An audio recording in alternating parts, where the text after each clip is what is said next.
Our journey first started when I went in for my 20-week ultrasound, and they let us know at that time that she had a congenital heart defect, hypoplastic right heart syndrome, and that I would need to deliver her in out of the state, and then she would need to have 3 open heart surgeries.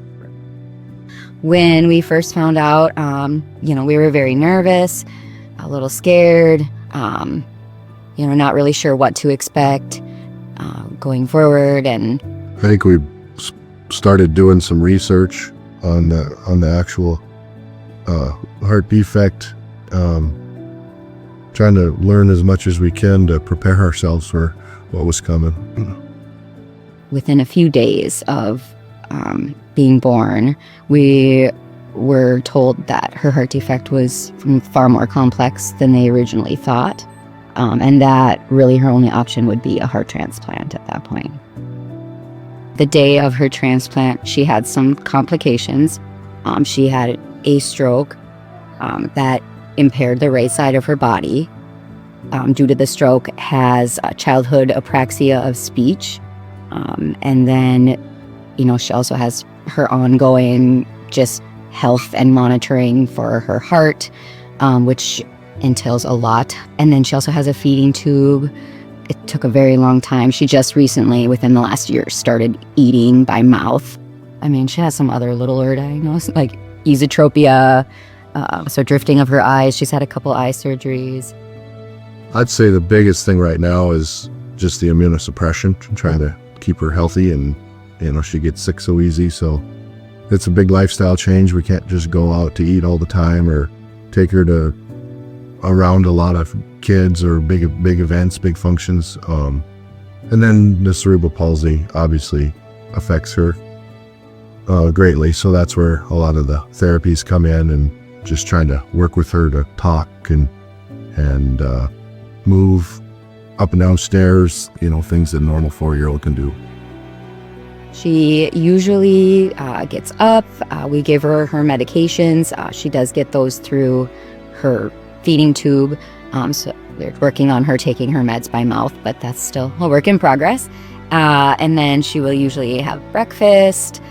And then we kind of start into our routine of therapies. We'll kind of try to fit in some physical therapy, occupational therapy, and speech throughout the day.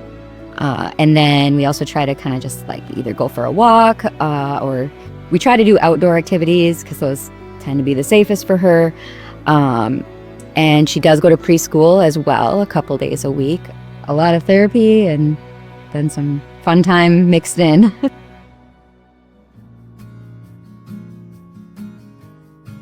Going forward, she needs to have her heart monitored every 6 months out of state. And then she has labs completed, which we're able to do here every 3 months, with some other additional labs kind of in between, which we've been able to get done at Sanford Children's, which has been good, and made it a little less stressful.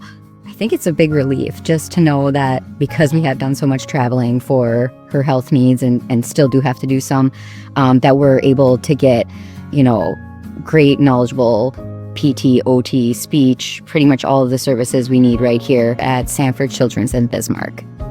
She just recently has started walking on her own. Initially, she was pretty timid and scared walking on her own, but has really pushed forward with being totally independent now for the most part with walking. But just the progress with her being able to walk is huge.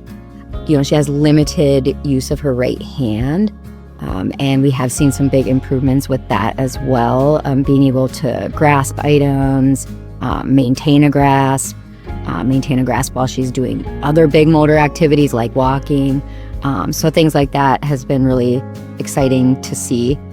She's continued to just gain words and different sounds as she has been working with her speech therapist.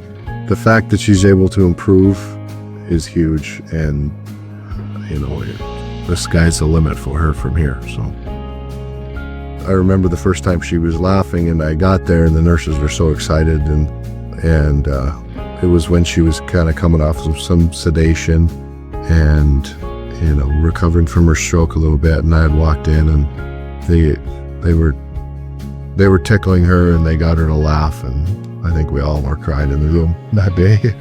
And the first time she said mom was when she was getting that lab drawn. Clear as day, mom, which was pretty awesome. It was a pretty special moment. The thing that makes it special for Elliott coming here is just the people.